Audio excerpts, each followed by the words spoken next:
What a privilege to be with you all. And since I've arrived here in Hanover, many people have greeted me by saying, "It's a beautiful day in this neighborhood." Well, indeed it is a beautiful day. But before I begin, I'd like you to know that I recognize that you who live and work here have had many days, particularly during these last several months, that have been far from beautiful. You've had a painful time, and you've handled it with dignity. I feel certain that the Zen Tops's generous spirits inspire you, and it's a great privilege for me to be with you all. When I was at Dartmouth in the late 1940s, the tuition, room, and board all added up to $1,100 a year. Nobody owned a home computer, and hardly anyone had a television set. And those who did, there was a choice of 3 channels. I'm not sure if Jean Shaheen was even born yet, but very few people would have guessed that within 50 years, a woman would be governor of New Hampshire. Yes, when I was here, the first word of the alma mater was men. Men of Dartmouth, give a rouse. Well, now the first word is dear. Some things change for the better. Good.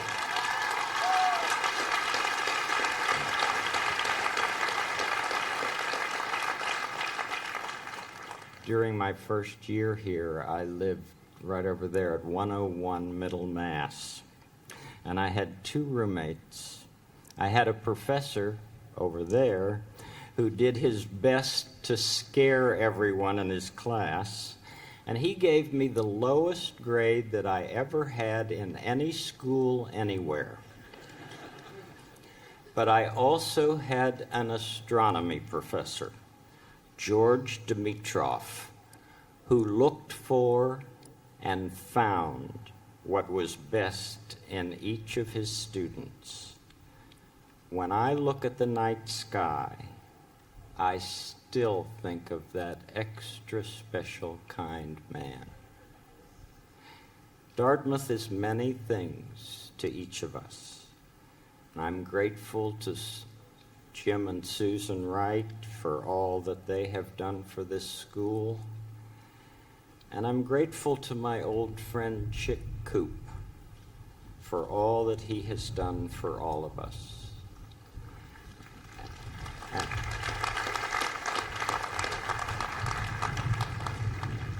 And I congratulate every one of you who is being honored in any way during this commencement weekend. Our world hangs like a magnificent jewel in the vastness of space. Every one of us is a part of that jewel, a facet of that jewel.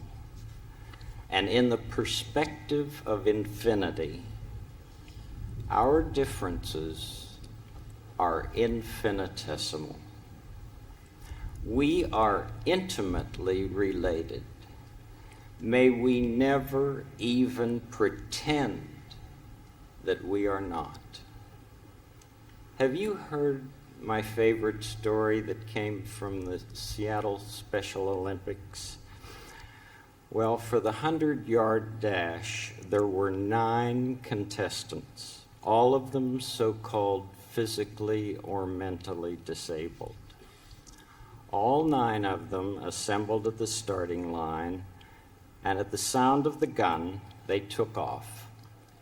But not long afterward, one little boy stumbled and fell and hurt his knee and began to cry. The other 8 children heard him crying. They slowed down, turned around, and ran back to him. Every one of them ran back to him. One little girl with Down syndrome bent down and kissed the boy and said, "This'll make it better." And the little boy got up, and he and the rest of the runners linked their arms together and joyfully walked to the finish line. They all finished the race at the same time. And when they did, everyone in that stadium stood up and clapped and whistled and cheered for a long, long time. People who were there are still telling the story with great delight. And you know why. Because deep down, we know that what matters in this life is more than winning for ourselves. What really matters is helping others win too, even if it means slowing down and changing our course now and then. Anicius Manlius Severinus Boethius, what a name, was the last of the great Roman philosophers and the first of the scholastics of the Middle Ages. 1,500 years ago, Boethius wrote this sentence: "O happy race of mortals, if your hearts are ruled, as is the universe, by love." I was once invited to sit in on a master class of 6 young cellists from the Pittsburgh Youth Symphony Orchestra. The master teacher was Yo-Yo Ma. Now, Yo-Yo is the most other-oriented genius I've ever known. His music comes from a very deep place within his being. And during that master class, Yo-Yo gently led those young cellists into understandings about their instruments, their music, and their selves, which some of them told me later they'd carry with them forever. I can still see the face of one young man who had just finished playing a movement of Brahms' cello sonata when Yo-Yo said, "Nobody else can make the sound you make." Of course, he meant that as a compliment to the young man. Nevertheless, he meant that also for everyone in the class. Nobody else can make the sound you make. Nobody else can choose to make that particular sound in that particular way. I'm very much interested in choices and what it is and who it is that enable us human beings to make the choices we make all through our lives. What choices lead to ethnic cleansing? What choices lead to healing? What choices lead to the destruction of the environment, the erosion of the Sabbath, suicide bombings, or teenagers shooting teachers? What choices encourage heroism in the midst of chaos?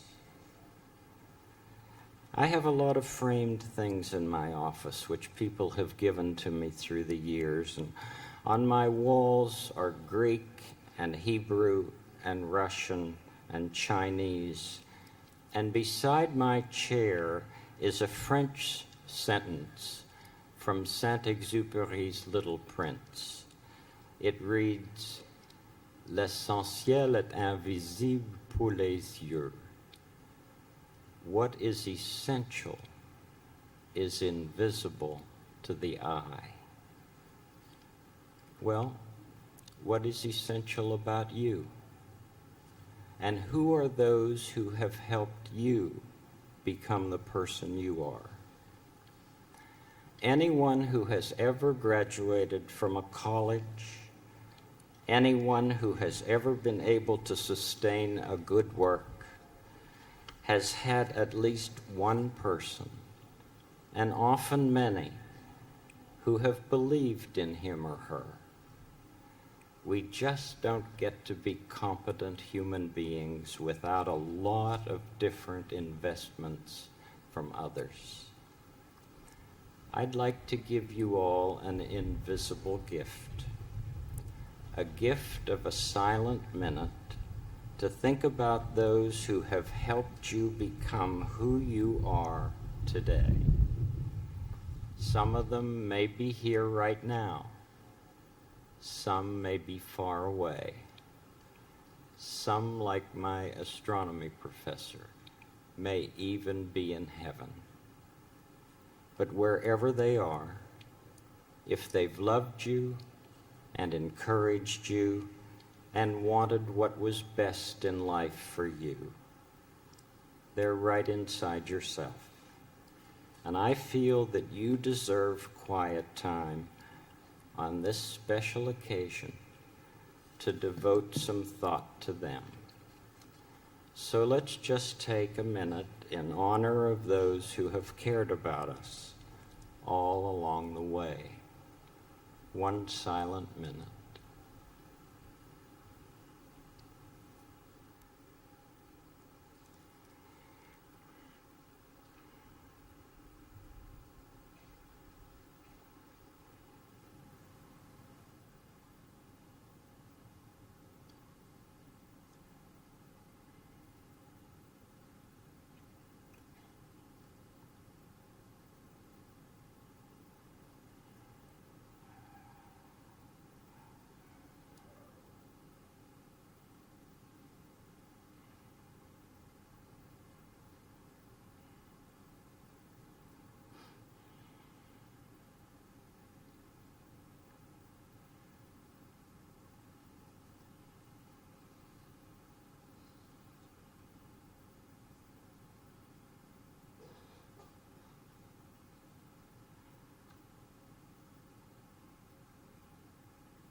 Whomever you've been thinking about, imagine how grateful they must be that during your silent times you remember how important they are to you.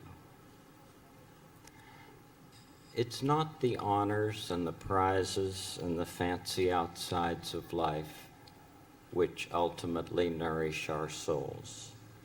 It's the knowing that we can be trusted, that we never have to fear the truth, that the bedrock of our lives from which we make our choices is very good stuff. There's a neighborhood song that is meant for the child in each of us, and I'd like to give you the words of that song right now. It's you I like. It's not the things you wear. It's not the way you do your hair, but it's you I like. The way you are right now, the way down deep inside you. Not the things that hide you, not your caps and gowns, they're just beside you. But it's you I like, every part of you. Your skin, your eyes, your feelings, whether old or new. I hope that you remember, even when you're feeling blue, that it's you I like, it's you yourself, it's you. It's you I like. And what that ultimately means, of course, is that you don't ever have to do anything sensational for people to love you. When I say it's you I like, I'm talking about that part of you that knows that life is far more than anything you can ever see or hear or touch. That deep part of you that allows you to stand for those things without which humankind cannot survive. Love that conquers hate, peace that rises triumphant over war, and justice that proves more powerful than greed. So in all that you do, in all of your life, I wish you the strength and the grace to make those choices which will allow you and your neighbor to become the best of whoever you are. Congratulations to you all.